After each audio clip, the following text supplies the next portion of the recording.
So, the poem I'm going to read to you today is, for me, an old one. I wrote it last year and then it was commissioned by Disability Arts Online. And it is what I call like a messy bastard of a poem. It can be read in different orders. And it's more poetic when read in different orders. And if you want to read it that way, go to my Instagram at One Angry Queer, and the link is in the bio. But I'm going to read it in a relatively narrative way tonight, because when it's read in a narrative way, it is activism. And that's the mood I'm in. So 5 years ago, I was, like most of you, labouring under the illusion that I was able-bodied. And I got very, very ill.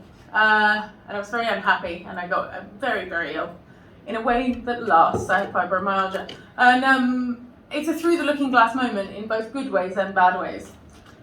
And most of them good, but I've rewritten and rewritten that period in my life, in my poetry, and this particular narrative is kind of around being forced to ask for help by your body, and the way in which society responds to that, which is not what you might expect. Like, I don't know if you know this, but 60% of COVID deaths were disabled people, and the media very rarely mentions this stat, and when they mention it in this relieved way, like, oh, that's okay then, because they don't really count. But the weird thing is I still feel like I count. Like, oh, sorry, I didn't realise I'd exited value. So yeah, can you imagine basically if you became suddenly very, very ill, and it was the kind of ill that stuck around, how that would feel to you, how it would feel to be asked for help, to have to ask for help, and how it would feel when society responds to you in its various ways. And it's okay if you can't, because I certainly couldn't. This is called asking. Knew to ask the world for what I needed as a baby, I think. And didn't know to be grateful, then lost the asking skill along the way. Maybe after my part of the world stopped listening. Started asking again, illness forced. Couldn't get the words out. Could scarcely form thought. Need kept pushing though, so I asked the first time.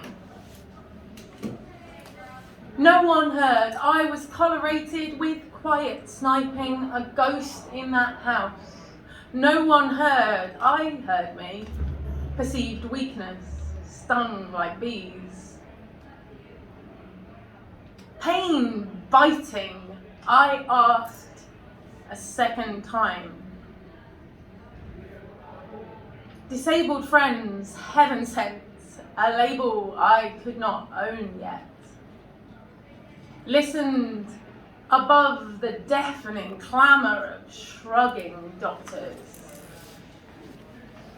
Advice, signs, hope, shared precious capacity, given freely.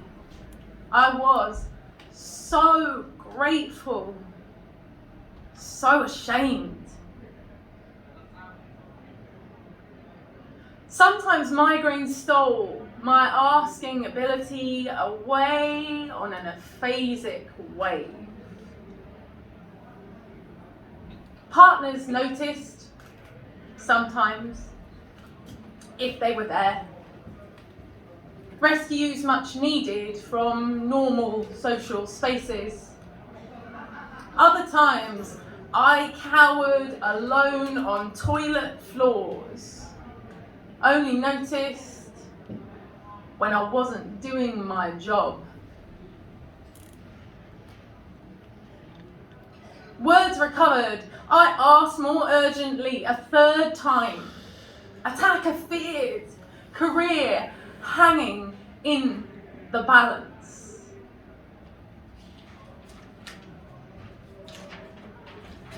Cue meetings, token gestures, colleague bullying ignored, guilt tripping for small concessions, for every sick day.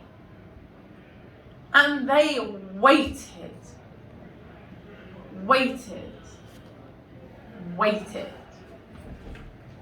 drying me on the line until I had enough, gave up, and left. Fine then, I had it with asking. Self-employed, I'd rely on no one but me. They'd see I was always independent. Q, 14-hour days, 2 jobs in 5 different places, hours on transport and delays. Q, more sick days, except now they're unpaid. Still the wheedling agents complained. Tuty families understood, at least, as I got sicker, sick, week on week. Downward spiral, no energy, so didn't eat, went hungry, 'cause I couldn't reach the kitchen or the shop. About this, I kept my mouth shut. Visited by a blooming distant love, so I was happy, exhausted,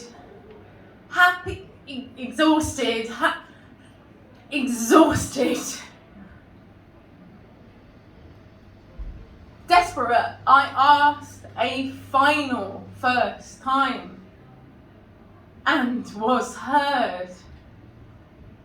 Moved in with them, their parents helped, their cooking care, proportional rent, charity, aided benefits, all these things at their stations meant time and space to breathe.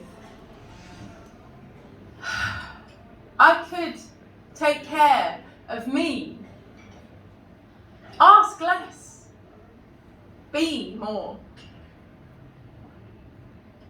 I still ask on occasion, each time greeted with help received guiltily, or reluctant acceptance, or infuriating ignorance, or bullying and ableism, or self-assurance I'm worth asking for.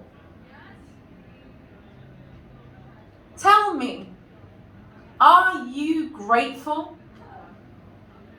As you rise from your bed, when lights don't pierce your head, are you grateful every single time? If not, do you still expect mine? I'm not saying that I'm not grateful.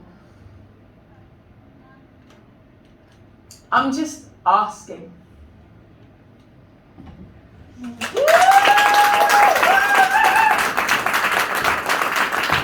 Wow, that was incredible. Thank you